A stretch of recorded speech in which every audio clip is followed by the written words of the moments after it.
मरना यहाँ इसके सिवा जाना कहाँ, जीना यहाँ मरना यहाँ इसके सिवा जाना कहाँ। जी चाहे जब हमको आवाज दो, हम हैं वहीं हम थे जहाँ, अपने यहीं दोनों जहाँ, इसके सिवा जाना कहाँ।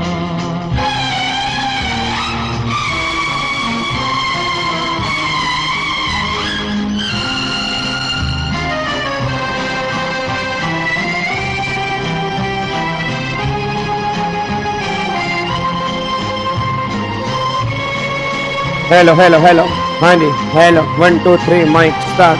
Hello hello mic check.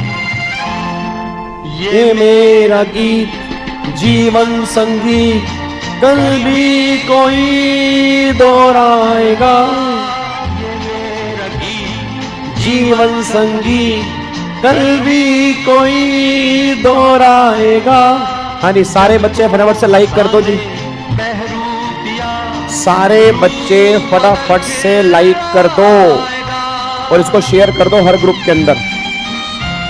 जल्दी जल्दी इसको हर ग्रुप में शेयर करो। हर ग्रुप में इस वीडियो का लिंक डाल दो फटाफट से। इसके सिवा जाना कहाँ,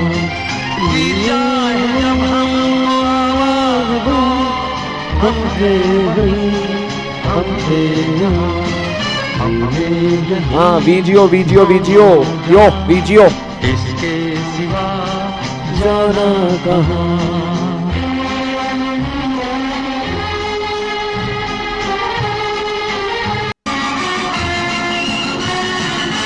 hello hello 1 2 3 mic start. Hello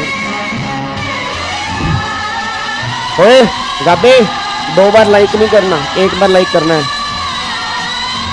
और सारे बच्चे बड़े से लाइक करो। कल खेल में हम हो ना हो, हरनीश में तारे रहेंगे सदा। कल खेल में हम हो ना हो, हरनीश में तारे रहेंगे सदा। भूलोगे तुम भूलेंगे वो, हम तुम्हारे रहेंगे सदा। जीना यहाँ मरना यहाँ, इसके सिवा जाना कहाँ। जीना यहाँ। ओए गब्बे, क्या हाल चाल है? Very good evening, very good evening, very good evening Harsh, very good evening Nisha, very good evening Vaibhav, very good evening Siddhi, very good evening Harsh, very good evening Sonam, Shivam, Alfiya, Akhil, Siddhi, Shivam, Payal. कल के लिए वेरी एक्साइटेड। कल क्या है?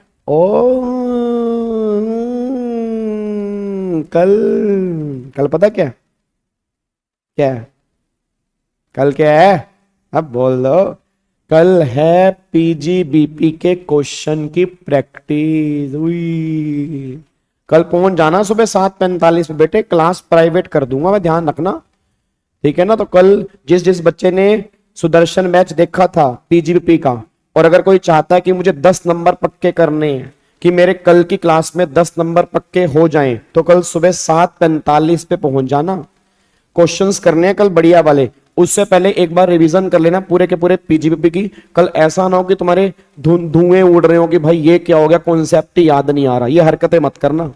हमने बहुत बढ़िया ढंग से किया पीजीबीपी, सारे प्रोविजन बढ़िया ढंग से किए हैं। तो कल उसकी प्रैक्टिस करनी है। तो कल सुबह 7:45 पे सारे के सारे बच्चे यूट्यूब पे लाइव अपना पहुंच जाएंगे प्रैक्टिस करने के लिए। बस ये पर ध्यान दो, ठीक है जी। तो उसका लिंक मैंने शेड्यूल कर रखी है वो क्लास। तो 7:45 पे हमारी क्लास स्टार्ट होगी। 7:45 से लेके 10:30 तक हमारी क्लास चलेगी। होपफुली सारे के सारे बच्चे कल लाइव ही अटेंड करेंगे। मैं दोबारा बोल दूं, कल की क्लास को एक क्लास मत समझना, कल की क्लास को 10 नंबर समझना, ठीक है ना। क्योंकि जब एग्जाम में क्वेश्चन बनेगा तुम कल वाली क्लास याद करोगे। और कोई बड़ी बात नहीं, कल वाली क्लास में तुम्हें 1-2 क्वेश्चन देखने को मिल जाएंगे, ठीक है। और उसके बाद आज वाले त्रिशूल बैच के बाद हमारा त्रिशूल बैच खत्म होगा 7 बजे। 7:30 बजे एक बहुत खतरनाक अनाउंसमेंट आने वाली है। शायद उसको देख के आपको शौक भी लग सकता है, आपको लग सकता है कि नहीं गाबा सर ऐसा नहीं कर सकते, बट मैंने वो काम कर दिया है। तो 7:30 बजे अनाउंसमेंट होगी, सारे बच्चे उसको देख लेना। जो सीए की फैमिली के बच्चे हैं उनके लिए अल्टीमेट सीए के चैनल के ऊपर भी अनाउंसमेंट आएगी, तो वहां पे वो देख सकते हैं। और बाकी इस चैनल के ऊपर तो आएगी ही आएगी, जो मेरा पर्सनल चैनल है। 7:30 बजे जैसे ही त्रिशूल बैच खत्म होगा उसके बाद 7:30 बजे आप यहां पे आ जाना। नहीं नहीं, डमरू मैराथन नहीं है, डमरू मैराथन की अनाउंसमेंट तो कल आनी है, आज कुछ अलग अनाउंसमेंट है। मैं नहीं बता रहा, तुम कहीं सोच रहे हो कि बता दो ना, देख लेना 7:30 बजे जी। चलो अब एक बार फटाफट से आ जाओ जी, अब एक बार फटाफट से आ जाओ सारे के सारे बच्चे यहाँ पे जी। कल वाली क्लास में हमने टॉपिक स्टार्ट किया हुआ था अपना पेमेंट ऑफ जीएसटी का। अच्छा, आज हम पेमेंट ऑफ जीएसटी वाला टॉपिक पूरा खत्म कर देंगे। कल और परसों, कल हमारा फ्राइडे है, परसों हमारा सैटरडे है, तो कल और परसों वाली क्लास में हम कंप्लीट करेंगे आरसीएम, रिवर्स चार्ज मैकेनिज्म। और रिवर्स चार्ज के बाद जो भी हमारे छोटे मोटे टॉपिक बचेंगे, मैंने पहले भी कहा था कि संडे को मेरी जीएसटी की मैराथन होगी सुबह 8 बजे, तो सारे बच्चे संडे को पहुंच जाएंगे सुबह 8 बजे। जो भी बच्चे कुछ टॉपिक होंगे जीएसटी के हम सारे कंप्लीट कर देंगे संडे को। फाइनली हमारा त्रिशूल बैच खत्म हो जाएगा जी, ठीक है जी। फाइनली हमारा त्रिशूल बैच खत्म हो जाएगा, बस ये पर ध्यान दो, ठीक है जी। चलो अब एक बार फटाफट से आ जाओ जी। अब एक बार फटाफट से यहाँ पे सारे के सारे बच्चे इधर देख लो, यहाँ पे अब यहाँ पे शांति से देख लो। कल वाली क्लास में हमने सेक्शन 49 कंप्लीट कर लिया था, और कल वाली क्लास में सेक्शन 50 हमने रिवाइज कर लिया था। आज वाली क्लास में एक तो सेक्शन नंबर 51 टीडीएस वाला ये हमें रिवाइज करना है, और आज वाली क्लास में सेक्शन 52 जो है टीसीएस वाला उसको भी हमें रिवाइज करना है। और फिर यहाँ पे दो रूल हैं, एक तो रूल नंबर 86A उसको भी आज हम फटाफट से रिवाइज कर लेंगे, और एक रूल नंबर 86B है उसको भी आज हम रिवाइज कर लेंगे। ये चारों प्रोविजन आज हम रिवाइज करके इस चैप्टर को फाइनली हम पैकअप कर देंगे। क्या बात मेरी समझ में आ रही है? चलो अब एक बार फटाफट से यहाँ पे आ जाओ। इधर सुनो ध्यान से, मैं कहना क्या चाह रहा हूं। अब सेक्शन नंबर 50 की बात करूंगा, तो सेक्शन नंबर 50 जो है ना वो हमारे टीडीएस का है। अब एक बच्चा ये बात कहता है, यार गाबे एक बात बता, ये टीडीएस की बातें तो आपने वहां नहीं करवाई थी, टीडीएस की बातें तो हमने इनकम टैक्स में डिस्कस की थी, तो टीडीएस वाली बातें जीएसटी में कहां से आ गई? अब जिन बच्चों ने पहले जीएसटी पढ़ा है उनको याद होगा टीडीएस की बातें जो होती हैं वो जीएसटी के अंदर भी होती हैं। दो सेक्शन आपके हैं, एक तो टीडीएस हो गया सेक्शन 51 हो गया, एक टीसीएस हो गया सेक्शन 52 हो गया। अच्छा पहले थोड़ा मतलब समझो कि टीडीएस और टीसीएस का मतलब क्या होता है। एक बार सारे बच्चे मेरे को फटाफट से बताना, अगर मैं टीडीएस की बात करता हूं तो टीडीएस की फुल फॉर्म क्या निकल के आती है?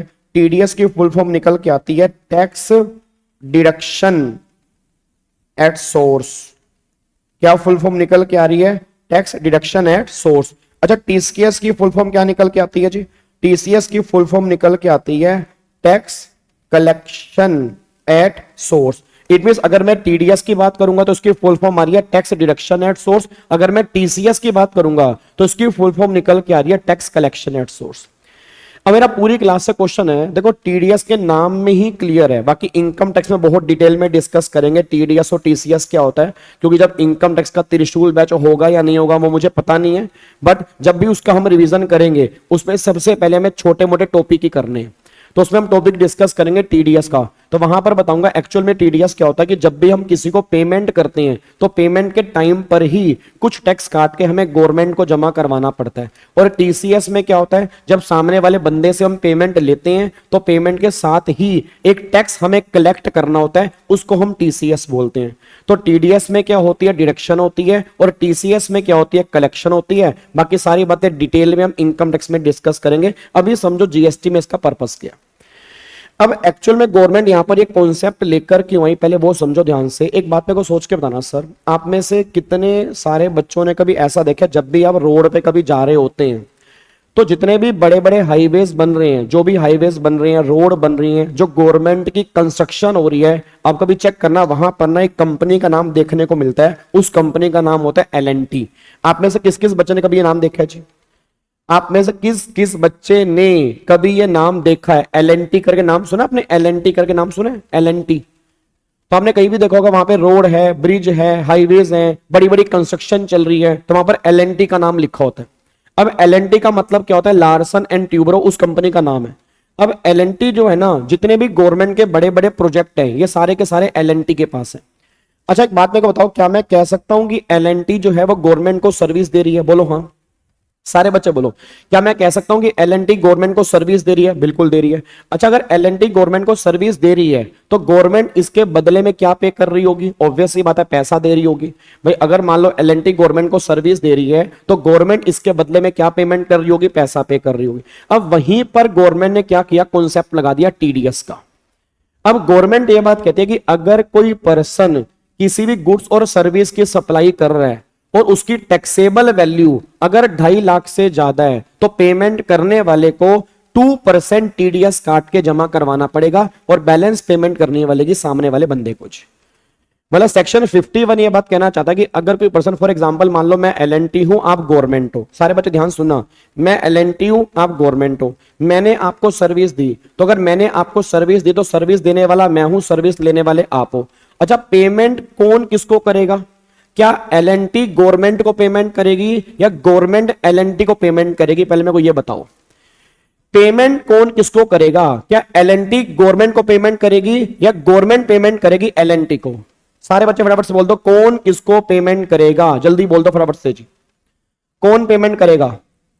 हाँ जी, अगर एल&टी सर्विस दे रही है गवर्नमेंट को तो गवर्नमेंट पेमेंट करेगी एल&टी को या एल&टी पेमेंट करेगी गवर्नमेंट को? ऑब्वियस सी बात है, गवर्नमेंट पेमेंट करेगी एल&टी को। ठीक है ना, पेमेंट करने वाली कौन है? गवर्नमेंट है, लेने वाली कौन है? एल&टी। अच्छा, अगर पेमेंट करने वाली गवर्नमेंट है और पेमेंट लेने वाली एल&टी है, अगर पेमेंट करने वाली गवर्नमेंट है, पेमेंट लेने वाली एल&टी है, तो सोच के बोलना टीडीएस कौन काटेगा? एल&टी काटेगी या गवर्नमेंट काटेगी?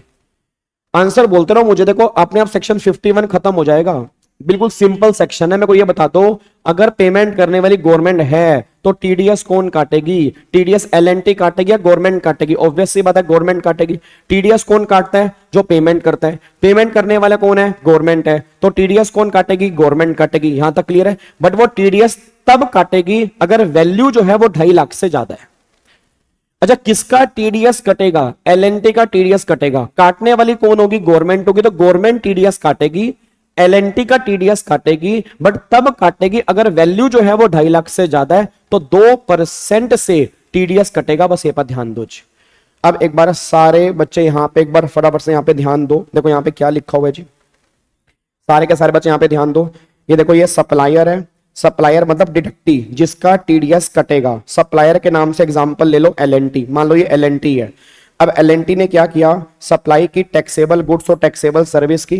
किसको सप्लाई की? रिसीवर कौन है? डायरेक्टर। अब देखो रिसीवर में कौन कौन आएगा? इट मींस अगर इनमें से कोई रिसीवर है तब तो टीडीएस का लो लगेगा, अगर इनमें से कोई रिसीवर नहीं है तो टीडीएस का लो यहां पे एप्लीकेबल नहीं होगा। अब चेक करना रिसीवर में कौन कौन है। एक्चुअल में रिसीवर में कोई नहीं है, नॉर्मली गवर्नमेंट और गवर्नमेंट के डिपार्टमेंट सारे यहां पे कवर है। मतलब एक्चुअल में रिसीवर में गवर्नमेंट ये बात कहना चाहते हैं कि हम और हमारे जितने भी डिपार्टमेंट हैं, ऑलमोस्ट सभी के सभी डिपार्टमेंट हमारे यहाँ पे कवर है। चेक करो रिसीवर में कौन कौन है। पहली बात, सेंट्रल गवर्नमेंट और स्टेट गवर्नमेंट के एस्टेब्लिशमेंट, मतलब अगर कोई सेंट्रल गवर्नमेंट का डिपार्टमेंट है, स्टेट गवर्नमेंट का डिपार्टमेंट है, उसको सर्विस दोगे, उसको गुड्स दोगे, टीडीएस का लो लगेगा। दूसरा, अगर कोई लोकल अथॉरिटी है, मतलब म्युनिसिपैलिटी, म्युनिसिपल कॉर्पोरेशन जो होती है, मान लो जिला, अपना जिला पंचायत हो गया, फॉर एग्जांपल पंचायत हो गया, जिला परिषद हो गया, ये सारे के सारे लोकल अथॉरिटी वाले केस में यहाँ पे आते हैं। ठीक है, उसके बाद फिर अगला पॉइंट क्या निकल के आ रहा है? गवर्नमेंट की एजेंसी, जितनी भी गवर्नमेंट की एजेंसी है, जैसे फॉर एग्जांपल एनएचएआई हो गया, डीएमआरसी हो गया, ये सारी की सारी गवर्नमेंट की एजेंसी हैं, वो भी यहाँ पे कवर होंगी। फिर ऐसी अथॉरिटी, ऐसा बोर्ड जहां पे गवर्नमेंट ने 51% या उससे ज्यादा का स्टेक ले रखा है। ठीक है, अब यहाँ पे जितनी भी आप मान लो आज जितनी भी अथॉरिटीज हैं जहां पे गवर्नमेंट का 51% या उससे ज्यादा का स्टेक है, वो भी यहाँ पे कवर हो जाएंगे। उसके बाद फिर अगर कोई सोसाइटी है, अगर कोई सेंट्रल गवर्नमेंट या स्टेट गवर्नमेंट की सोसाइटी है, वो भी यहाँ पे आ जाएगी। फिर पीएसयू, पीएसयू का मतलब क्या हो गया? ओएनजीसी हो गया, गेल हो गया, सेल हो गया, जितनी भी गवर्नमेंट की कंपनी है जो सारी की सारी पीएसयू हैं, वो भी सब यहाँ पे कवर होंगे। तो अल्टीमेटली गवर्नमेंट ये बात कहना चाह रही है कि हमारी कंपनी और हमारे डिपार्टमेंट वो सब यहाँ पे कवर होंगे। अगर इनको गुड्स और सर्विस की सप्लाई करोगे और अगर वैल्यू 2.5 लाख से ज्यादा है तो उस केस में टीडीएस काटना पड़ेगा। टीडीएस कौन काटेगा? ये सब टीडीएस काटेंगे, बस ये पर ध्यान दो। इट मींस अगर वैल्यू 2.5 लाख रुपए तक है तो टीडीएस नहीं कटेगा, अगर वैल्यू 2.5 लाख से ज्यादा की होगी उस केस में टीडीएस कटेगा। बस ये पर ध्यान दो। क्या बात मेरी समझ में आ रही है? अब बच्चा ये बात कह रहा है सर टीडीएस कौन काटेगा? तो टीडीएस ये लोग काटेंगे। किसका टीडीएस कटेगा? एल&टी का टीडीएस कटेगा। किस रेट से कटेगा? 2% से कटेगा। 1% सीजीएसटी से कटेगा और 1% एसजीएसटी, टोटल 2% से टीडीएस कटेगा। अच्छा, अब जो ये टीडीएस काटेंगे, ये टीडीएस काट के जमा कब तक करवाना है? तो अगले महीने की 10 तारीख या उससे पहले जमा करवाना होता है। याद करो, आई थिंक अभी हमारा ना टॉपिक हुआ नहीं है रिटर्न वाला, अगर आपको याद आ रहा हो तो रिटर्न के चैप्टर में डिस्कस करेंगे। एक हमारा जीएसटीआर 7 होता है, तो जीएसटीआर 7 टीडीएस की स्टेटमेंट फाइल करनी पड़ती है अगले महीने की 10 तारीख या उससे पहले। फिर एक जीएसटीआर 7A है जिसमें टीडीएस का सर्टिफिकेट जाता है, और जो टीडीएस का सर्टिफिकेट जमा करवाना होता है वो विद इन 5 डेज में हमें टीडीएस का सर्टिफिकेट हमें जमा कराना होता है। तो एक बार चेक करो यहाँ पे जी, बच्चा कह रहा है सर पूरी वैल्यू पे कटेगा, एक्सेस पे कटेगा? पूरी वैल्यू पे कटेगा जी। टीडीएस कभी भी एक्सेस वैल्यू पे नॉर्मली नहीं कटता। इनकम टैक्स में भी जो टीडीएस कटता है वो पूरी वैल्यू पे ही कटता है, कुछ सेक्शन को छोड़ के, बाकी सभी सेक्शन पर पूरी वैल्यू पे ही टीडीएस कटता है। आपको मैं दिखाता हूं, एक बार यहाँ पे चेक करो। देखो री, टीडीएस कटेगा 2% के रेट से। टीडीएस कब काटना है? पेमेंट के टाइम, और जब पेमेंट तुम्हारी क्रेडिट होगी उस टाइम पर टीडीएस काटना पड़ेगा। किस वैल्यू पे काटना है? जो भी आपकी वैल्यू इनवॉइस में है उसमें से जीएसटी बाहर निकाल दो। रीजन, क्योंकि जीएसटी पे टीडीएस नहीं कटता, जीएसटी पे टीडीएस नहीं कटता, तो जीएसटी को बाहर निकालने के बाद जो वैल्यू होगी उस वैल्यू पे टीडीएस कटेगा। अभी हम इसके प्रैक्टिकल क्वेश्चन भी करेंगे। पेमेंट कब करनी है? अगले महीने की 10 तारीख या उससे पहले। और अगर आप टीडीएस काटने वाले हो तो आपको कंपलसरी करवाना पड़ेगा जीएसटी में रजिस्ट्रेशन। एक हम चैप्टर करेंगे संडे वाली क्लास में जी, अगर आपको थोड़ा बहुत याद आ रहा हो, एक संडे वाली क्लास में जो हमारी मैराथन है वहां पे डिस्कस करेंगे चैप्टर रजिस्ट्रेशन का। तो वहां पे डिस्कस करेंगे सेक्शन 22, 23, 24। तो सेक्शन 24 है मैंडेटरी रजिस्ट्रेशन का, उसमें टीडीएस की बात होती है। इट मींस जो टीडीएस काटेगा उसको करवाना कंपलसरी है रजिस्ट्रेशन। उसके बाद टीडीएस रिटर्न जमा करनी होती है जीएसटीआर 7 में अगले महीने की 10 तारीख को। टीडीएस सर्टिफिकेट जीएसटीआर 7A में आता है विद इन 5 डेज। और अगर आप टीडीएस नहीं काटते तो 18% पर एनम से इंटरेस्ट पे करोगे, और 10,000 या जितना भी आपने अमाउंट डिफॉल्ट किया उससे हायर की पेनल्टी आपके हाथ में होगी। बस ये पर ध्यान दो। इनमें से अगर आप फॉर एग्जांपल टीडीएस नहीं काटा या टीडीएस काटने के बाद लेट जमा कराया तो 18% पर एनम का इंटरेस्ट लगेगा, और 10,000 और जितना भी डिफॉल्ट हुआ उसे हायर की पेनल्टी आपके हाथ में एप्लीकेबल होगी। लेट पेमेंट कितनी है? अगर टीडीएस आपने लेट जमा कराया तो 100 रुपए पर डे की लेट फीस है, और मैक्सिमम 5,000 तक की लेट फीस एप्लीकेबल होगी। ये एमसीक्यू उसके अंदर बन सकता है, बट अदरवाइज क्वेश्चन बनने के चांस नहीं है। सर ये चालान क्या होता है मेरे भाई? चालान होता है पेमेंट का। जब तुम पेमेंट करते हो तो उससे पहले चालान इश्यू होता है, फिर वो चालान हमें जमा करवाना पड़ता है, तो चालान उसको बोलते हैं। जैसे तुम्हारा चालान नहीं करता पुलिस वाले, तुम्हारा चालान काट देते हैं, तो वही तो होता है जब तुम पेमेंट करते हो तो तुम्हें चालान मिलता है। तो वही सेम बात यहां पर है, जैसे हम पेमेंट करेंगे तो वहां से एक चालान इश्यू होगा, फिर चालान को हमें सबमिट करवाना पड़ेगा कि हाँ भाई हमारी पेमेंट हो चुकी है, उसको हम चालान बोलते हैं। जस्ट लाइक ए पेमेंट का प्रूफ, आप ये बात बोल सकते हो। ठीक है। अब ये जीएसटीआर 3B जीएसटीआर 1 क्या होता है अभी हम डिस्कस नहीं करेंगे, वो हम चैप्टर डिस्कस करेंगे रिटर्न वाला। ठीक है ना, जो हम संडे को टॉपिक करेंगे रिटर्न, रजिस्ट्रेशन, इनवॉइस। ये 3 टॉपिक हमारे जीएसटी के अंदर बैलेंस ऑलमोस्ट बचे हैं जो हम डिस्कस करेंगे संडे वाली मैराथन के अंदर। तो आपके जो भी डाउट्स हैं कि जीएसटीआर 1 क्या होता है, 3B क्या होता है, 4 क्या होता है, 7 क्या होता है, 9 क्या होता है, ये सारी की सारी बातें आपकी रिटर्न के चैप्टर के अंदर आ जाएंगी। अब एक बार यहां पे आना, सारे के सारे बच्चे यहां पे आओ, इधर देखो ध्यान से। अब एग्जाम्पल नंबर 1 देखो। हेलो भाई साहब इधर देखो ध्यान से, example number 1। Sir TDS supplier cut करेगा क्या? भाई नालायक हो क्या? आपको 10 बार मैंने बोल दिया यार, फिर वही बेकार की बात कर रहे हो। सप्लायर कौन होता है? मैं। रिसीवर कौन है? तुम। पेमेंट कौन करता है? Supplier, receiver. तो टीडीएस कौन काटेगा? रिसीवर। 10 बार एक लाइन बोल चुका हूं कि पेमेंट करने वाला टीडीएस काटेगा। पेमेंट करने वाला। भाई डिडक्शन कौन करेगा? डिडक्शन कौन करेगा? जो पेमेंट करेगा ना। और पेमेंट कौन करेगा? रिसीवर करेगा। सप्लायर कहां से पेमेंट करेगा?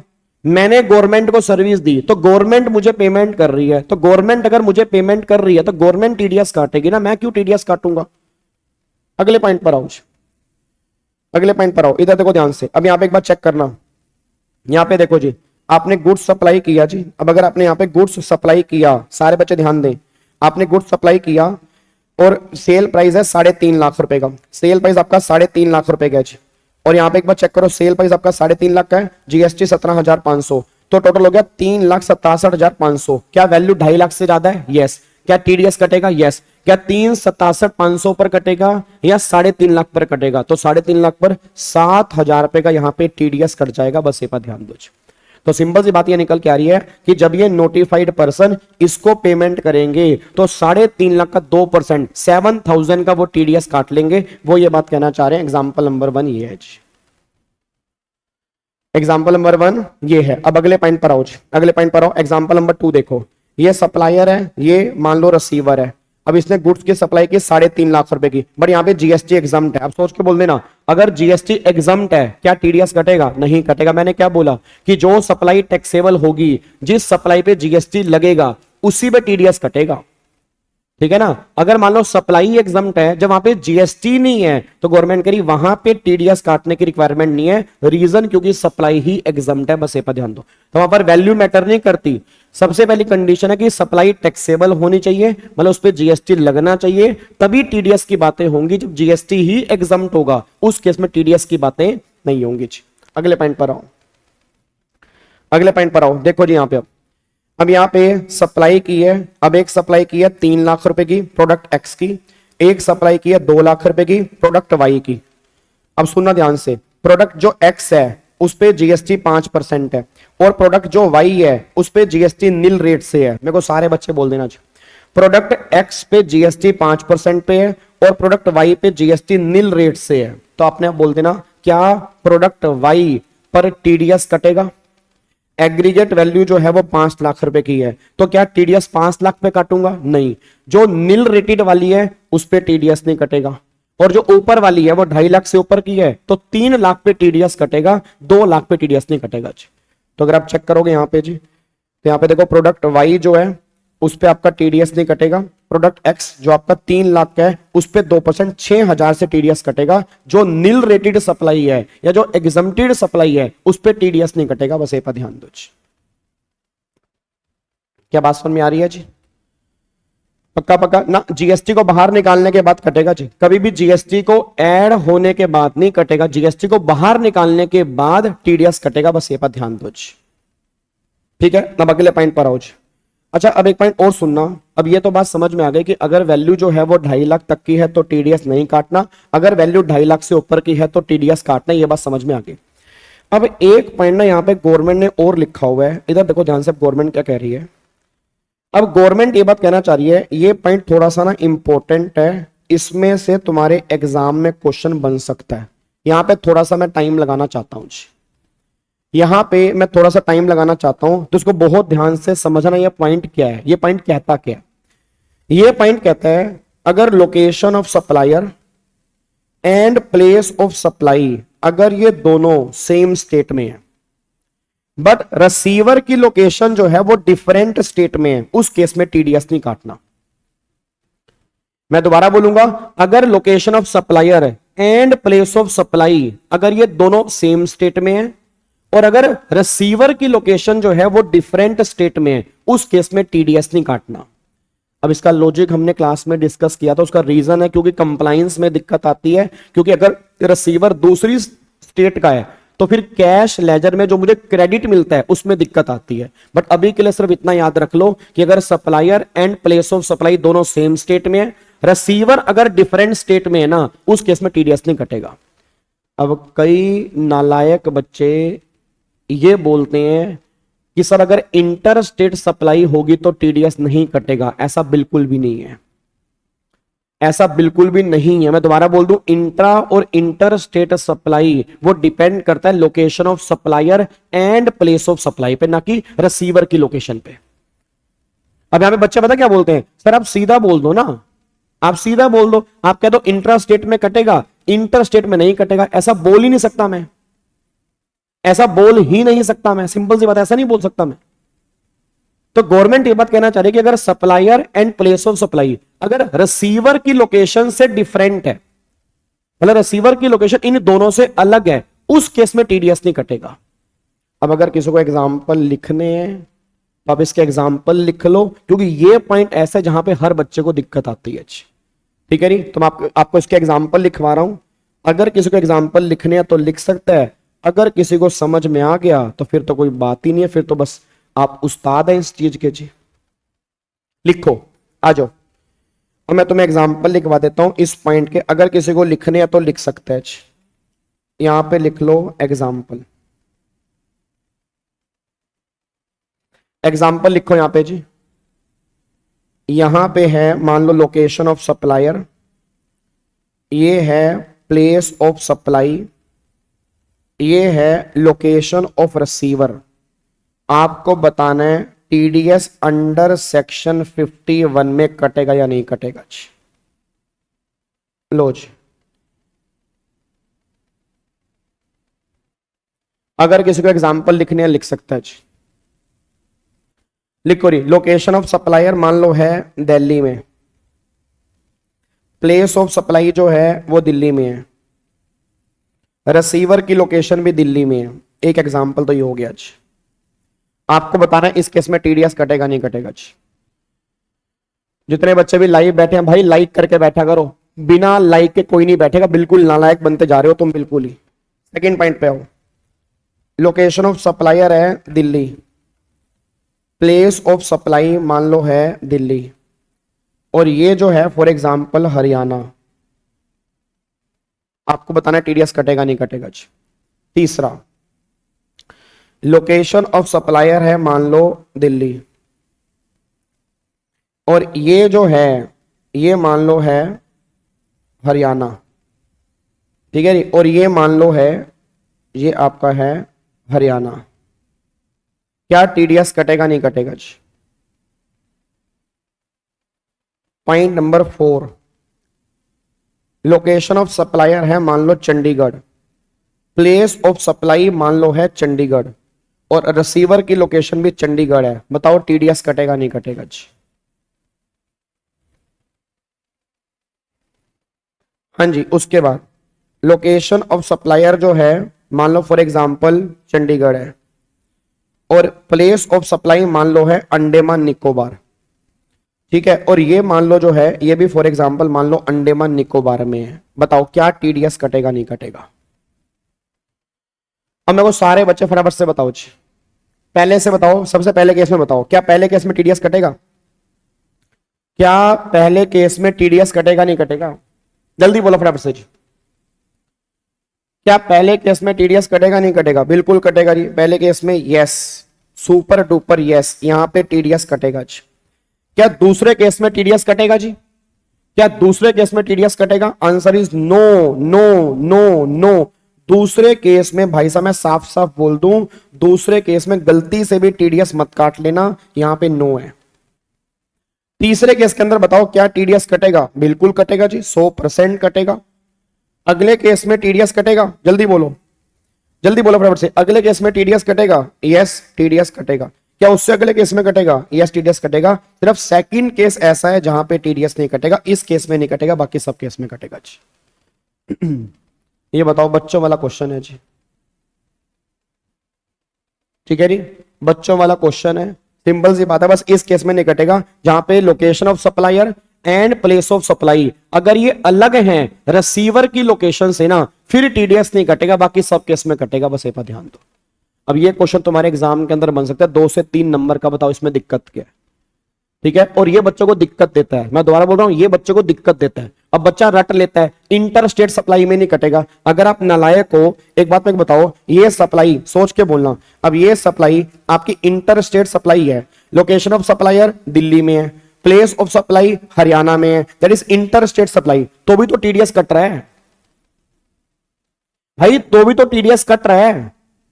आप चेक करो ना, इंटर स्टेट में टीडीएस कट तो रहा है। किसने बोला इंटर स्टेट में नहीं कटेगा? किसने बोला इंटर स्टेट में नहीं कटेगा? इस तीसरे केस में इंटर स्टेट सप्लाई है तो भी टीडीएस कट रहा है। तो टीडीएस कब नहीं कटेगा? अगर supplier and place of supply अगर ये सेम स्टेट में है और रिसीवर दूसरी स्टेट में है, तब टीडीएस नहीं कटेगा, बस ये पर ध्यान दो। क्या बात समझ में आ रही है जी? अब अगर समझ में आ गया तो अच्छी बात है, नहीं तो उसको रट लो, क्योंकि पेपर में बनेगा तो तुम्हें क्वेश्चन सोल्व करके आना है। अब इसके कई रीजंस होते हैं, कंप्लायंस में काफी दिक्कत आती है, वो हमने क्लास में डिस्कस किया था, बट अब इतना टाइम हमारे पास नहीं है। अभी के लिए बस इतना ध्यान दे लो कि कहां टीडीएस कटेगा और कहां टीडीएस नहीं कटेगा जी। क्या बात मेरी समझ में आ रही है जी? क्या आपको बात मेरी समझ में आ रही है? पक्का पक्का। चलो अब वापिस आओ जी, इधर देखो ध्यान से। अब अगले पॉइंट के ऊपर आ जाओ। ये हमारा था सेक्शन नंबर 51। अब सेक्शन नंबर 51 के बाद यहां पे अगला सेक्शन जो निकल के आ रहा है वो हमारा सेक्शन है, that is section number 52 TCS का। वैसे तो इसको आज हमें डिस्कस नहीं करना, क्योंकि कल हमें रिवर्स चार्ज स्टार्ट करना है, तो कल वाली क्लास में ऑटोमेटिकली सेक्शन 52 कवर हो जाएगा। बट मैं तुम्हें ओवरव्यू दे रहा हूं, कि सेक्शन 52 है क्या। याद है आपने जीएसटी में एक चार्जिंग सेक्शन पढ़ा था? यस कोमल, यस। याद है आपने जीएसटी में चार्जिंग सेक्शन पढ़ा था? याद करो, charging section, charging section GST में याद है कुछ? किस किस को याद है जीएसटी का चार्जिंग सेक्शन क्या था? मैं मान जाऊंगा अगर आपको जीएसटी का चार्जिंग सेक्शन याद है। जल्दी बताओ फटाफट से। किस किस को याद है? नहीं, अरे जीएसटी का चार्जिंग सेक्शन कौन सा था? आपको मैं याद करवा दूं। याद करो, सीजीएसटी का सेक्शन नंबर 9 था, आईजीएसटी का सेक्शन नंबर 5 था और यूटीजीएसटी का सेक्शन नंबर 7 था, अगर तुम्हें याद आ रहा हो तो। अबे नालायक बच्चे, याचना देखो क्या करिए 246 से। रहम कर दो भाई मेरे ऊपर, आज जीएसटी का 33वां लेक्चर है और रेगुलर बैच में भी तुमने पढ़ा होगा 33 लेक्चर रिवीजन के, रेगुलर बैच के 48 लेक्चर। अगर आपने मेरे से कोचिंग ली है तो मैं कह रहा हूं 48, आई थिंक 49 या 50 lecture regular batch, 50 lecture regular batch, 50 multiply 2.5 घंटे, 125 घंटे का जीएसटी वहां पड़ा, 35 घंटे का जीएसटी यहां पड़ा। उसके बाद बच्चा आंसर दे रहा है आर्टिकल नंबर 246 कैपिटल। अरे नालायक, वो चार्जिंग सेक्शन नहीं है, वो जीएसटी को जन्म देने वाला है। चार्जिंग सेक्शन की बात कर रहा हूं जिसके बेस पे जीएसटी लगता है। अब जीएसटी किसके बेस पे लगता है? सुनो ध्यान से, अब चार्जिंग सेक्शन जो है, सुनो ध्यान से, अगर तीनों अलग अलग हैं तो भी टीडीएस कटेगा जी। यार आप ये बात ध्यान दे लो ना, टीडीएस कब नहीं कटेगा? Supplier and place of supply same state में है और रिसीवर अलग स्टेट में है, तब नहीं कटेगा, बाकी सब केस में कटेगा। सुनो ध्यान से जी, अब मेरा पूरी क्लास से क्वेश्चन है, एक बात मेरे को बताओ, आपका सेक्शन 9 जो है वो चार्जिंग सेक्शन है सीजीएसटी का, 5 जो है वो आईजीएसटी का है और 7 जो है वो चार्जिंग सेक्शन है आपका यूटीजीएसटी का। बात मेरी समझ में आ रही है जी? क्वेश्चन तो मैं तब कराऊंगा ना जब तुम्हें प्रोविजन तुम्हारे पल्ले पड़ेंगे। तुम मेरे को ये बोलो कि सर प्रोविजन हम घर से पढ़ के आया करेंगे, क्वेश्चन करवा दो। मैं तो सारा दिन क्वेश्चन कराता रहूंगा, मुझे क्वेश्चन करने में बहुत मजा आता है। यहाँ आके पता लगता है कि भाई साहब चार्जिंग सेक्शन 246 से है तो प्रोविजन पे और टाइम लग जाता है। मैं सोच के आता हूँ प्रोविजन खत्म करवा दूंगा 15 मिनट में, फिर कराऊंगा क्वेश्चन। बच्चा कहता तेरी ऐसे की तैसी, जैसे तू सोचेगा वैसे थोड़ा काम चलेगा, जैसे हम चाहेंगे वैसे चलेगा। हमें नहीं आता जीएसटी, दोबारा से समझा हमें, नालायक। इधर सुनो ध्यान से, मैं कहना क्या चाह रहा हूं। तो चार्जिंग सेक्शन जो है वो सेक्शन नंबर 9 सीजीएसटी का है, 7 यूटीजीएसटी का है और 5 जो है वो आईजीएसटी का है। अब अगर आप याद करो सेक्शन नंबर 9 जो चार्जिंग सेक्शन है ना, उसके टोटल मिला के 5 सब सेक्शन, अगर आपको याद आ रहा हो 9(1), 9(2), 9(3), 9(4), 9(5), आपको मैं थोड़ा सा याद करवा दूं। तो एक तो आपका 9(1) है, एक आपका 9(2) है, एक आपका 9(3) है, एक आपका 9(4) है, एक आपका 9(5) है। 9(1) तो बिल्कुल बेसिक है, कल वाली क्लास में देख लेंगे। 9(2) वो कौन सा है कि पेट्रोल पे जीएसटी कब लगेगा। 9(3) रिवर्स चार्ज का है, 9(4) रिवर्स चार्ज का है, 9(5) है इलेक्ट्रॉनिक कॉमर्स ऑपरेटर का। 9(5) जो है वो इलेक्ट्रॉनिक कॉमर्स ऑपरेटर का है कि जिस केस में ईसीओ जीएसटी पे करेगा। ईसीओ मतलब थर्ड पार्टी जीएसटी पे करेगी। अब अगर तुम्हें 9(5) थोड़ा सा याद आ रहा हो तो वहां पर मैंने साफ साफ कहा था कि जहां जहां देखो, जहां जहां ईसीओ जीएसटी पे करेगा, ईसीओ किन केस में जीएसटी पे करेगा? याद करो 4 सर्विस ऐसी हैं जहां पे ईसीओ जीएसटी पे करता है, वो 9(5) में हम डिस्कस करेंगे। और जहां जहां ईसीओ जीएसटी पे नहीं करेगा तो वहां वहां ईसीओ टीसीएस कलेक्ट करता है। तो जो सेक्शन 52 है ना, तो वो ईसीओ की बात करता है कि जहां जहां ईसीओ जीएसटी पे करेगा तो वहां पर सेक्शन 52 नहीं लगेगा। जहां जहां ईसीओ जीएसटी पे नहीं करेगा वहां ईसीओ टीसीएस कलेक्ट करेगा सेक्शन 52 में। और टीसीएस का रेट जो है वो 1% है। रेट इसका 2% नहीं है, इसका रेट 1% है। और यहां पे कोई 2.5 लाख की वैल्यू नहीं है, यहां पे स्टार्टिंग से टीसीएस कलेक्ट होगा। मैं दोबारा बोल दूं, आप 2 डिफरेंस याद रखना। टीडीएस में 2.5 लाख की वैल्यू है, टीसीएस में 2.5 लाख की वैल्यू नहीं है। ठीक है, टीडीएस गवर्नमेंट वाले केस में लगता है, टीसीएस ईसीओ वाले केस में लगता है। टीडीएस 2% से कटता है, टीसीएस 1% से कलेक्ट होता है। टीडीएस की रिटर्न जाती है जीएसटीआर 7, इसकी जीएसटीआर 8 में जाती है। अगर आपको थोड़ा बहुत समझ में आ रहा हो, वो अगले महीने की 10 तारीख को जमा होता है, ये भी अगले महीने की 10 तारीख को जमा होता है। तो ये सारी बातें हम ईसीओ वाले केस में डिस्कस करेंगे जब हम सेक्शन नंबर 9(5) करेंगे। ठीक है, आपको मैंने ओवरव्यू दे दिया टीसीएस का। बाकी जब रिवर्स चार्ज के अंदर मैं 9(5) कराऊंगा तो दोबारा से मैं 52 के ऊपर वापिस आऊंगा टीसीएस वाले पॉइंट के ऊपर, तब हम थोड़ा सा और डिटेल में रिवाइज कर लेंगे एक्चुअल में टीसीएस होता क्या है। अभी सिर्फ इतना ध्यान दो, ईसीओ वाले केस में टीसीएस की बातें होती हैं और किसी केस में टीसीएस की बातें नहीं होती, बस ये बात ध्यान दो। डन, ये आपका सेक्शन नंबर 52 है। ठीक है, अब एक बार यहां पे आ जाओ फटाफट से जी। अब मुझे दो रूल आपको करवाने हैं। एक तो रूल नंबर आपका है 86A और एक रूल नंबर आपका है 86B। ये दोनों रूल हैं जो आपके एग्जाम में कई बार बन जाते हैं और बच्चे को ये रूल भी समझ में नहीं आते और बच्चा ये रूल भी छोड़ के जाता है जी। अब एक्चुअल में ना ये दो रूल हैं क्या, पहले वो समझो ये दो रूल हैं क्या। अब ये रूल नंबर 86A और रूल नंबर 86B पहले समझ लो, बिल्कुल ठंडे दिमाग समझना। आपने अगर पहले रेगुलर बैच में पढ़े हैं तो अच्छी बात है, नहीं पढ़े तो ध्यान से सुनना मैं कहना क्या चाह रहा हूं, क्योंकि स्पीड मेरी थोड़ी सी फास्ट होगी तो पकड़ने की कोशिश करना। अब ये एक्चुअल में रूल नंबर 86A और 86B है क्या, पहले वो समझो। एक बात मेरे को बताओ, आपको मैंने कल भी कहा था कि आपकी 3 लेजर होती हैं जी। सर टीडीएस और टीसीएस वापस मिल जाता है, ये हमने कल ही डिस्कस किया था। कैश लेजर के अंदर सारा बैलेंस आ जाता है, जो भी टीडीएस कटा जो टीसीएस कटा वो तुम्हारे कैश लेजर के अंदर डिपॉजिट हो जाता है, उसको तुम पेमेंट के टाइम पे यूज कर सकते हो। ठीक है, अगर कैश लेजर में जमा नहीं हुआ तो आप रिफंड भी क्लेम कर सकते हो, कोई दिक्कत वाली बात नहीं है। चलो अब सुनो ध्यान से, मैं कहना क्या चाहूं। अब मेरा पूरी क्लास से क्वेश्चन है, एक बार मेरे को सारे बच्चे बताओ, जो आदमी जीएसटी में रजिस्टर्ड है तो उसके जीएसटी पोर्टल पे कितने बुक्स ऑफ अकाउंट्स होते हैं बताना। जो उसका जीएसटी पोर्टल है उसके जीएसटी पोर्टल पे कितने बुक्स ऑफ अकाउंट्स होते हैं, 3 बुक्स ऑफ अकाउंट्स होते हैं। कौन कौन से? Electronic liability register, electronic credit laser, electronic cash ledger. ये 3 तरह के लेजर होते हैं, लाइबिलिटी, क्रेडिट और कैश। ये 3 तरह के लेजर जो होते हैं वो आपके जीएसटी पोर्टल के ऊपर होते हैं। अब ये दोनों रूल ये बात कहते हैं कि जो तुम्हारा क्रेडिट लेजर है जिसको तुम जीएसटी की पेमेंट करने में यूज कर सकते हो, तो हम तुम्हारे क्रेडिट लेजर को रिस्ट्रिक्ट कर देंगे। मेरे पीछे बोला, मैंने क्या बोला कि हम तुम्हारे क्रेडिट लेजर को रिस्ट्रिक्ट कर देंगे, मतलब हम तुम्हारा क्रेडिट लेजर यूज करने ही नहीं देंगे। इट मींस अगर आप इसमें कवर हो जाते हो तो हम तुम्हारा क्रेडिट लेजर रिस्ट्रिक्ट कर देंगे, क्रेडिट लेजर हम यूज करने ही नहीं देंगे। अब बच्चा कह रहा है सर ऐसे कैसे रिस्ट्रिक्ट कर देंगे, इनकी ऐसी की तैसी कि हमारा क्रेडिट लेजर रोक देंगे। मतलब क्या ये हमारा क्रेडिट लेजर रोक देंगे? क्या हम अपने क्रेडिट लेजर को यूज ही नहीं कर पाएंगे? नहीं कर पाओगे, आप नहीं कर पाओगे। आपका क्रेडिट लेजर जो है वो ब्लॉक हो जाएगा, आप उसको यूज नहीं कर सकते। तो पहले तो रूल नंबर 86A में देखते हैं, फिर हम रूल नंबर 86B में देखते हैं। तो पहले समझते हैं कि 86A क्या कह रहा है और क्यों हमारा क्रेडिट लेजर जो है वो ब्लॉक किया जा रहा है। अब जी देखो एक बार चेक करो क्या कह रहा है। देखो क्या कह रहा है, कह रहा है कमिश्नर और दूसरा officer not below the rank of assistant commissioner authorised by him is empowered to impose restriction on utilisation on ITC available in the electronic credit ledger if he has reason to believe that such ITC has been fraudulently availed और ineligible. क्या कहना चाह रहे हैं? वो कह रहे हैं कि कमिश्नर के पास पूरी पावर है कि जो तुम्हारा आईटीसी है उसको यूज करने पर रोक लगा देंगे अगर उसके पास रीजन टू बिलीव, मतलब एविडेंस है। अगर मेरे पास एविडेंस है कि जो तुमने आईटीसी क्लेम किया वो फ्रॉड क्लेम किया, गलत क्लेम किया, झूठा क्लेम किया, तो हम तुम्हारा आईटीसी ब्लॉक कर देंगे।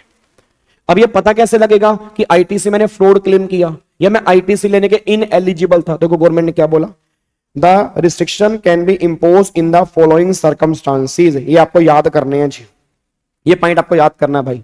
अब कैसे मर्जी याद करो वो तुम्हारे ऊपर है, इसको अच्छे से याद कर लेना, बस अच्छे से याद कर लेना। कैसे याद कर लेना? अच्छे से याद कर लेना। मतलब इन केस में तुम्हारा आईटीसी पे रिस्ट्रिक्शन है, इन केस में तुम आईटीसी यूज नहीं कर पाओगे, बस ये पर ध्यान दो। तो सबसे पहला, ITC has been availed by the registered person on the basis of tax invoice debit note prescribed document. कैसा? Issued by a non-existent registered person or by a supplier not conducting any business from the place declared in the registration. भाई साहब, मतलब ये कहना चाह रहे हैं कि आपने ITC उस बंदे के इनवॉइस के बेस पे क्लेम कर लिया जो बंदा है ही नहीं। एक मूवी देखी थी कागज, एक मूवी देखी थी कागज, कि जो बंदा कागजों में मर गया, एक्चुअल में वैसे वो था कागजों में मर गया। अब जो इनवॉइस तुम्हारे नाम पे है, इनवॉइस में लिखा हुआ है, फॉर एग्जांपल मान लो यहां पे लिखा हुआ है विवेक गाबा, सीए विवेक गाबा लिखा हुआ है। भाई सीए विवेक गाबा एग्जिस्ट नहीं करता भाई, सीए विवेक गाबा कोई है ही नहीं।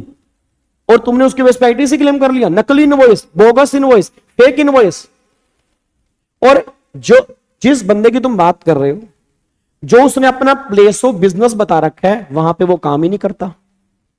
इसने बोल रखा है गली नंबर 5, गली नंबर 5 D503 नियर लक्ष्मी नगर, वहां पे गई गवर्नमेंट देखने के लिए, वहां पे गए तो खंडर, वहां पे भाई साहब आवाजें आ रही हैं ऐसे, जैसे गेट खोला आवाजें आ रही, भाई साहब गवर्नमेंट भाग गई। वहां पे तो कोई मतलब प्लेस ऑफ बिजनेस में कोई काम करने वाला ही नहीं है, ना वो बंदा एग्जिस्ट कर रहा है, ना उसका जो एड्रेस है वो एग्जिस्ट कर रहा है, और तुम आईटीसी क्लेम करके बैठे हो। तो अगर ऐसा है भाई, तुम्हारे आईटीसी पे रोक लगा देंगे, बस ये पर ध्यान दो। अगले पॉइंट पर आओ, without actual receipt of goods. आपको मैंने पहले भी कहा था आईटीसी क्लेम करने के लिए सामान का रिसीव होना जरूरी है।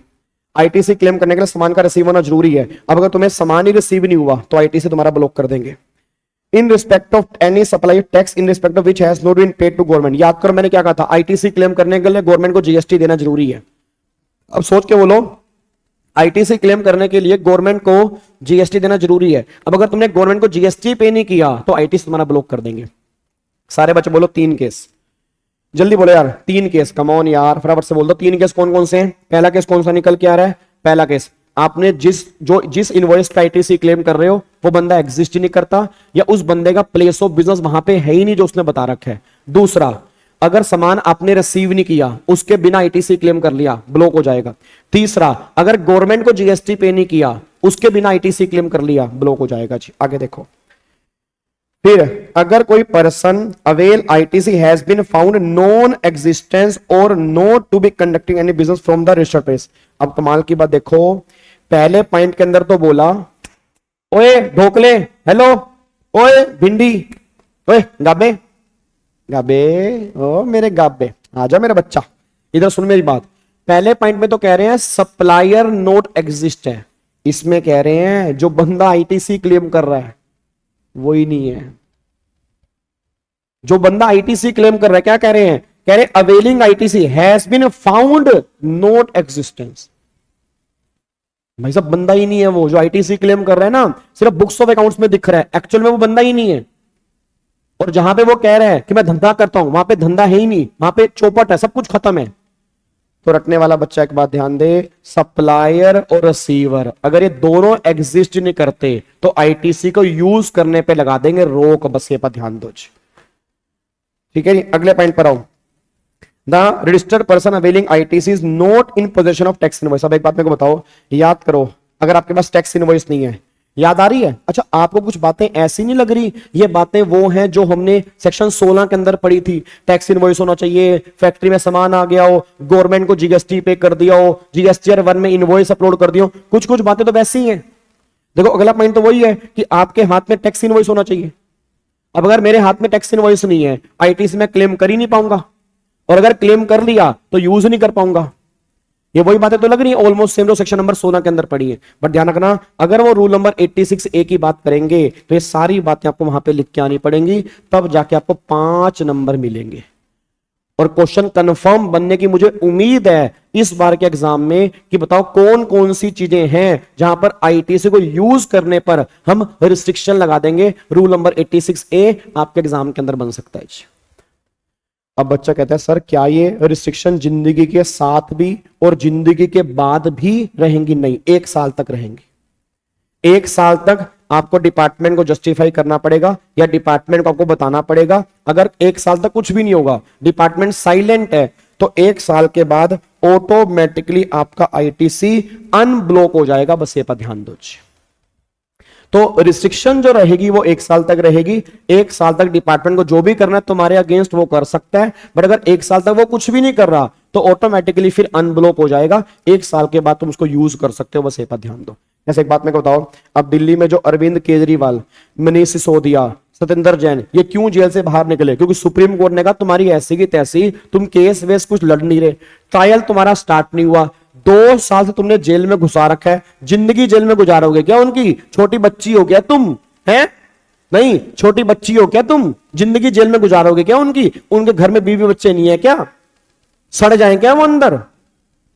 ये सुप्रीम कोर्ट ने कहा कि तुमने ट्रायल स्टार्ट नहीं किया, तो वही गवर्नमेंट कह रही है भाई एक बार आईटी से तुमने रोक लगा दी तो जिंदगी भर के लिए थोड़ा रोक लगा दी, तो डिपार्टमेंट उनसे बात करे ना, 1 साल तक है, 1 साल के बाद ऑटोमेटिकली अनब्लॉक होगा, बस ये पर ध्यान दो।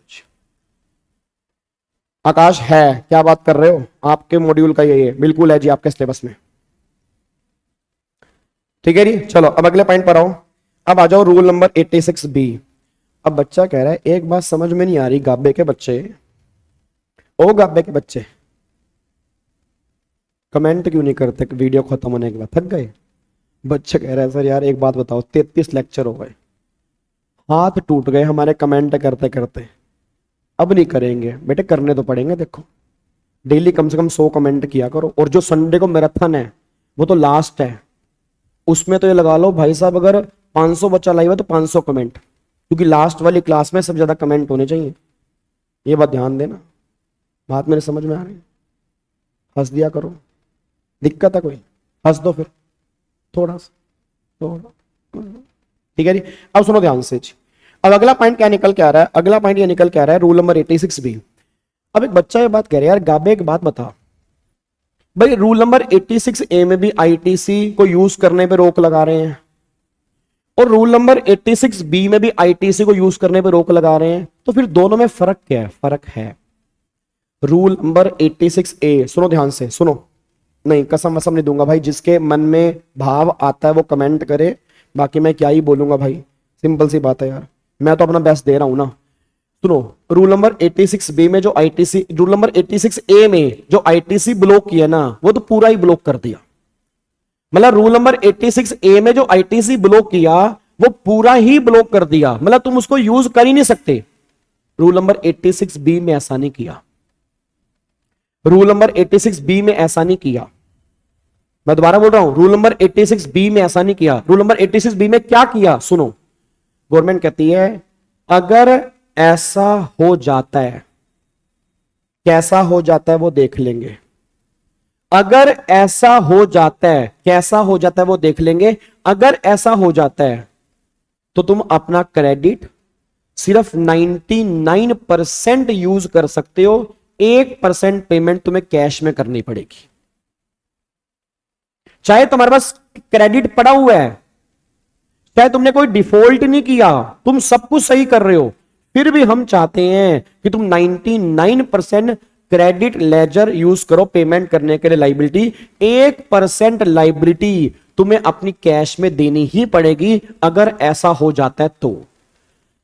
अब दिमाग में क्वेश्चन बता रहा है कि सर ऐसा कैसा कैसा हो जाता है। अब देखो गवर्नमेंट क्या कह रही है, देखो गवर्नमेंट कह रही है rule number 86B is applicable to the registered person having value of taxable supply other than exempted supply and zero rated supply in a month more than 50 lakh. It means अगर आपकी एक महीने की टैक्सेबल सप्लाई 50 लाख से ज्यादा है तो भाई हमें ना डर है, हमें ना डर है कि कहीं कुछ दिक्कत ना आ जाए, कहीं कोई फ्रॉड ना हो जाए, तो हम ना चेकिंग करना चाहते हैं, हमारे दिल को सेटिस्फेक्शन नहीं हो रही, तो हम चाहते हैं तो कुछ ना कुछ कैश में पे कर, ताकि कैश को तो हम चेक कर लेंगे, अगर तू सारा क्रेडिट यूज कर लेगा तो हमें चेकिंग करने में दिक्कत आएगी। अगर तेरी एक महीने की सेल, अगर तेरी एक महीने की सप्लाई 50 लाख से ज्यादा है तो फिर क्या करना पड़ेगा। अगर आपकी 50 लाख तक है तो ये रिस्ट्रिक्शन नहीं है, अगर 50 लाख तक है तो क्या करना पड़ेगा। देखो तो गवर्नमेंट कह रही है the registered person to whom the said rule is applicable cannot use ITC to discharge the output tax liability in excess of 99% of such tax. In other words, amount available electronic credit ledger shall be utilized only to the 99% और 1% जो है वो तुम्हें cash में देना पड़ेगा। बस ये पर ध्यान दो। रटने वाला बच्चा एक बात ध्यान दे, रटने वाला बच्चा एक बात ध्यान दे, अगर किसी की मंथ की सेल 50 लाख से ऊपर निकल जाती है तो भाई तुम क्रेडिट 99% यूज कर पाओगे, 1% तुम्हें कैश में देना पड़ेगा। एक बार चेक करना ये एग्जांपल 42 तो समय आ रहा है। एग्जांपल 42 एक बार चेक करो, तुम्हें समझ में आ रहा है जी? बोलना, मैं एक बार फटाफट से पानी पी लूं।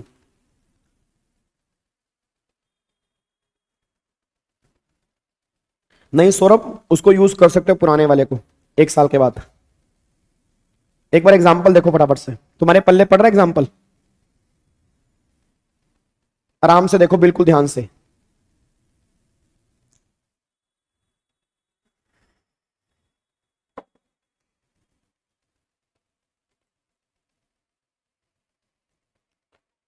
सर पहले दिन और आज के दिन में देखिए कितने बच्चों का डिफरेंस है। तो अनुज इतने बच्चे ही पास होते हैं यार, देखो 15% बच्चा पास होता है। अभी तो 15% से ऊपर ही है। पहले दिन 2000 बच्चा था, तो 2000 का 15% 300, अभी 450 500 बच्चा आता है।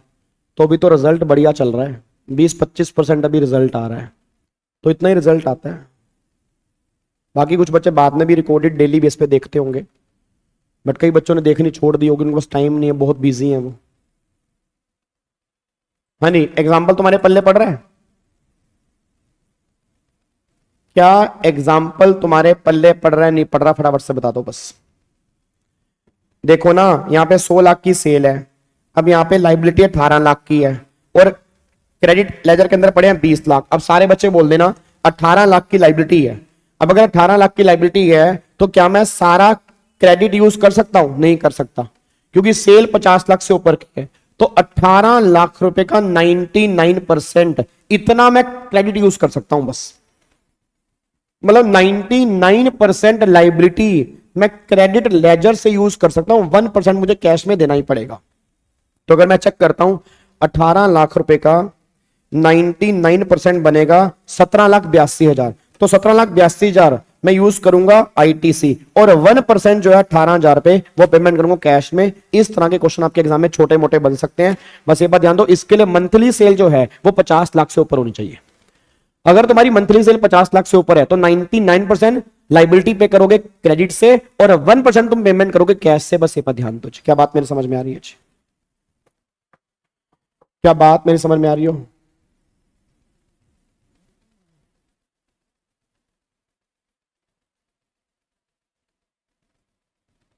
सर आप जो बोलते हैं अगले महीने के 10 तारीख बोलते हैं, 10 तारीख अगला महीने का 10 तारीख क्या? आंचल एक बार दोबारा बोलो क्या कह रहे हो। डन, इसको लॉक कर दूं। चलो अब एक बार यहां पे आ जाओ। 86B की एक्सेप्शन है। अब एक्सेप्शन क्या है? अब गवर्नमेंट कह रही है इन केस में रूल नंबर 86B नहीं लगेगा। अच्छा, इन केस में 86B नहीं लगेगा, किन किन केस में नहीं लगेगा? अच्छा एक बात बताओ, अगर इन केस में 86B नहीं लगेगा तो मतलब इसका मतलब क्या बताओ? गवर्नमेंट कह रही है इन केस में रूल नंबर 86B नहीं लगेगा, इसका मतलब बताओ मतलब क्या है? जल्दी बोलो इसका मतलब क्या है। कम ऑन यार, सारे बच्चे बोल दो इसका मतलब क्या है। जल्दी बोलो इसका मतलब क्या? मतलब ये है कि अगर तुम्हारी सेल 50 लाख से ज्यादा भी है तो भी तुम क्रेडिट पूरा यूज कर सकते हो, कोई दिक्कत वाली बात नहीं है। तो ऐसे कौन से केस है? अब तुम्हारे एग्जाम में क्वेश्चन बन गया, बताओ क्वेश्चन क्या बन गया कि बताओ कहां कहां रूल 86B नहीं लगेगा।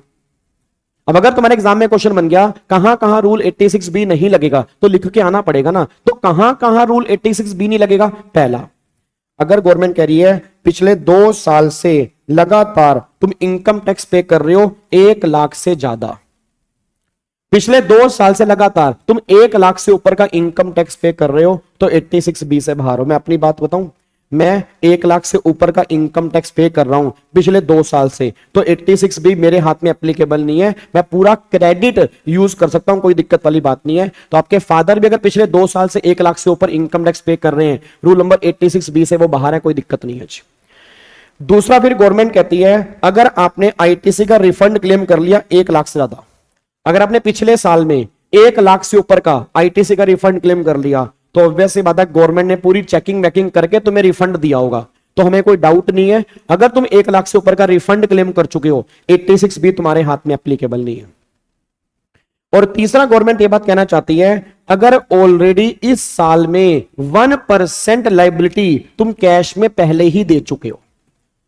भाई गवर्नमेंट कहते देखो 1% हमें कैश में चाहिए। अब अगर ऑलरेडी तुमने 1% पहले ही कैश में दे दिया है, अब अगर ऑलरेडी 1% तुमने कैश में पहले ही दे दिया है, फिर कोई दिक्कत वाली बात नहीं है, तुम सारा क्रेडिट यूज कर लो, हमें कोई दिक्कत नहीं। वही लिखा है payment of output tax liability in electronic cash ledger in excess of 1% total output tax liability in current financial year. इनमें से अगर करंट फाइनेंशियल ईयर में ऑलरेडी आपने 1% कैश में पे कर दिया है तो कोई दिक्कत वाली बात नहीं है, फिर तुम सारा क्रेडिट यूज कर लो, हमें कोई दिक्कत नहीं है। ये 3 एक्सेप्शन आपके यहां पे निकल के आ रही है। इन 3 केस में रूल नंबर 86B एप्लीकेबल नहीं होगा, बस ये पर ध्यान दो। क्या बात मेरी समझ में आ रही है? लो जी, मैसेज पढ़ना, कह रही what is rule number 86B। बताओ ये क्या कर रहे हैं हम? ये कौन सा रूल कर रहे हैं हम? क्या नाम है? सुशील नालायक। When it applicable all condition are satisfied. नहीं, कोई भी एक कंडीशन सेटिस्फाइड होगी तो रूल नंबर 86 बी से बाहर हो जाओगे। चाहे तुम इनकम टैक्स 1 लाख से ऊपर का पे कर रहे हो, चाहे रिफंड 1 लाख से ऊपर का ले चुके हो, चाहे ऑलरेडी 1% तुमने कैश में दे दिया, इन तीनों में से अगर एक जगह भी कवर हो तो 86 बी से बाहर हो जाओगे। बस ये पर ध्यान दो। क्या बात मेरी समझ में आ रही है? यस सिद्धि, यस बिल्कुल सही बात है। ठीक है, चलो अब इसको फटाफट से पैक कर देते हैं जी। अब ये रूल नंबर 86 भी हमारा खत्म हो गया। अभी गेम नहीं खत्म कर रहा मैं तुम्हारी ऐसे की तैसी। इधर देखो, क्वेश्चन बताओ, क्वेश्चन 5 पढ़ो, मुझे आंसर दो जल्दी, पता तो लगे तुम्हें चैप्टर समझ में आया नहीं आया। जल्दी क्वेश्चन नंबर 5 पढ़ो। ओ हेलो गाबे, ओए हेलो, इधर हेलो भाई साहब, क्वेश्चन नंबर 5 पढ़ो जल्दी जल्दी। क्वेश्चन नंबर 5 पढ़ के आंसर दो। मैं नहीं पढ़ रहा भाई, तुम ही पढ़ोगे। सेक्शन 10(3) में सर्विस के साथ कितनी गुड्स की सप्लाई कर सकते हैं? 50 लाख तक। गौरव टोटल लिमिट 50 लाख की है, गुड्स की कोई अलग से लिमिट नहीं है, एग्रीगेट वैल्यू 50 लाख तक होनी चाहिए। जल्दी पढ़ो क्वेश्चन नंबर 5।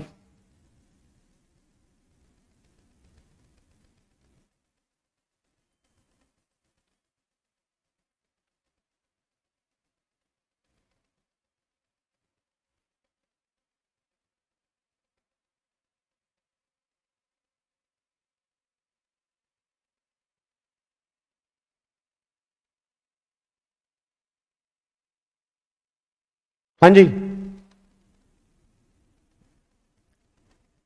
बोलो बोलो बोलो बोलो।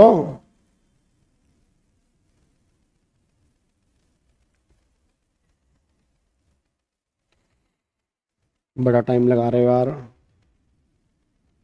एक कल ही तो हमने किया है। आंचल वो ये है कि जो तुमने टीडीएस काटा, जैसे जनवरी के महीने का टीडीएस काटा, तो उसको 10 फरवरी तक गवर्नमेंट को जमा करवाना पड़ेगा। बताओ क्या कह रहा है? आपको लग नहीं रहा कि अकाउंटेंट है यो? बच्चा छोटा बच्चा है के? कह रहा है यूज नहीं कर सकता। यार इसको बोलो कि त्रिशूल बैच में आया करे। कल ही हमने पढ़ा है कि जीएसटी पीएमटी 09 फॉर्म नंबर भरो और माइनर को मेजर को, मेजर को माइनर को, माइनर को मेजर को, मेजर को माइनर। छैनु को कहना कि छैनु आया था, समझ गए? तो माइनर मेजर कहीं पर भी यूज कर सकते, कोई दिक्कत नहीं है भाई, यूज कर सकते हैं भाई। गलत कह रहा है भाई, गलत कह रहा है। जीएसटी पीएमटी 09 भरेंगे, हम यूज कर लेंगे, कोई दिक्कत नहीं है, यूज कर सकते हैं। अगला पढ़ो, अगला क्वेश्चन नंबर 6 पढ़ो जल्दी जल्दी। क्वेश्चन नंबर 6 पढ़ो फटाफट से,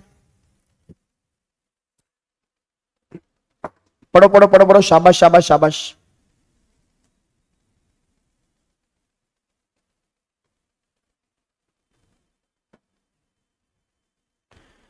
क्वेश्चन नंबर 6 पढ़ के मुझे आंसर दो जल्दी। तुम्हें पता लगेगा पेमेंट ऑफ जीएसटी तुम्हारे पल्ले पड़ रहा नहीं पड़ रहा।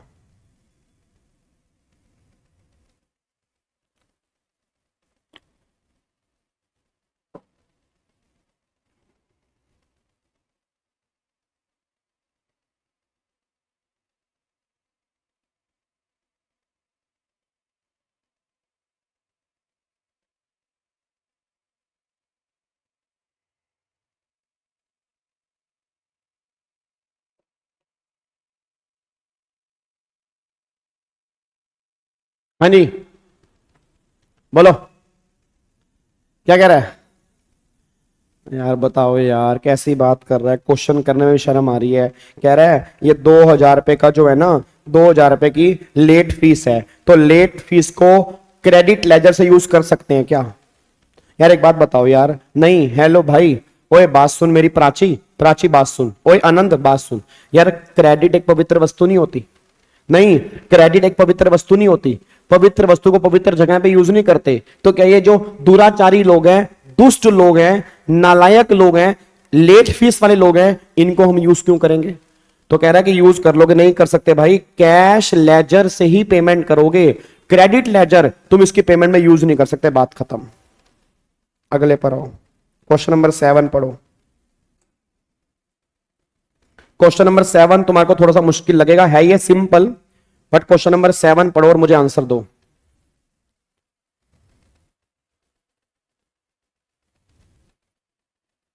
जल्दी पढ़ो क्वेश्चन नंबर 7।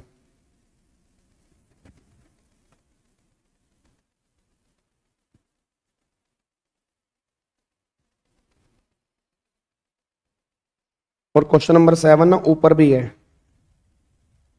ये क्वेश्चन नंबर 7 में उसने 3 चीजें पूछी हैं, 3 चीजें।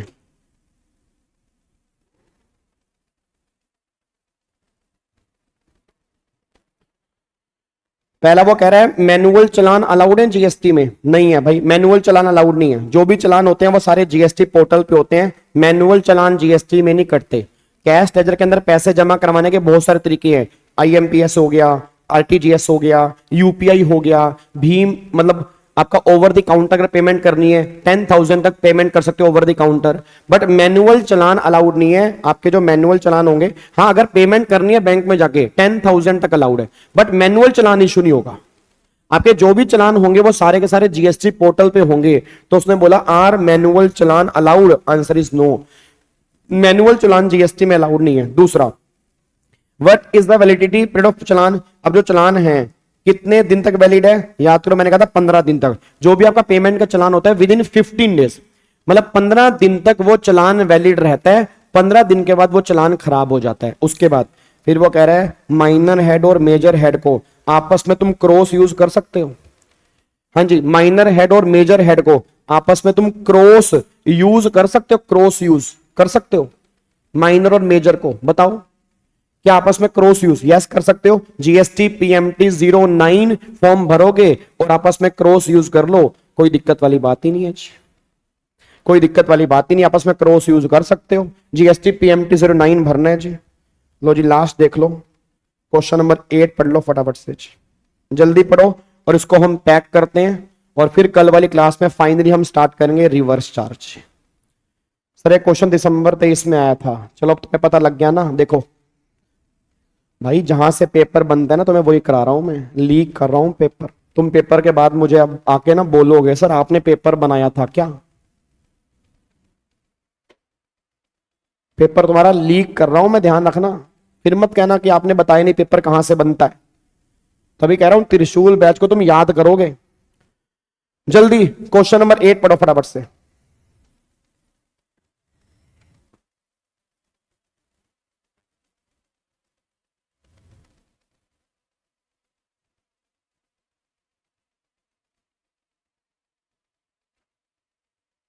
और एक क्वेश्चन मेरे क्वेश्चन बैंक में भी दिए हुए हैं सारे, जो मैंने तुम्हें जीएसटी का क्वेश्चन बैंक दिया ना, उस जीएसटी के क्वेश्चन बैंक में ये सारे क्वेश्चन है, जितने भी क्वेश्चन मैं तुम्हें दिखा रहा हूं।